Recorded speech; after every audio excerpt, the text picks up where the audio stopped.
అందుకే అంకారావుని రాష్ట్ర ప్రభుత్వ సలహాదారుగా ఫారెస్ట్ పర్యావరణ కోసం నియామకం చేస్తున్నాం.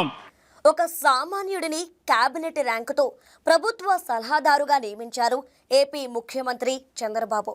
ఆయన తీసుకున్న ఈ నిర్ణయం అందరినీ ఆశ్చర్యచకితుల్ని చేయడమే కాదు, అందరినీ ఆనందపరిచింది. రాష్ట్ర ప్రభుత్వ అటవీ శాఖ సలహాదారుగా ఫారెస్ట్ మ్యాన్ జర్నలిస్ట్ కొమేరా అంకారావును నియమిస్తున్నట్లు ముఖ్యమంత్రి ప్రకటించారు. చంద్రబాబు, పవన్ కళ్యాణ్ కలిసి సంయుక్తంగా ఈ నిర్ణయం తీసుకున్నారు. నల్లమల అడవుల్లో ఉండే కొన్ని వేల కిలోల ప్లాస్టిక్, ఇతర వ్యర్థాలను ఆయన బయటకు తీసుకువస్తూ తన జీవితాన్ని దశాబ్దాలుగా అడవికి, ప్రకృతికి అంకితం చేశారు.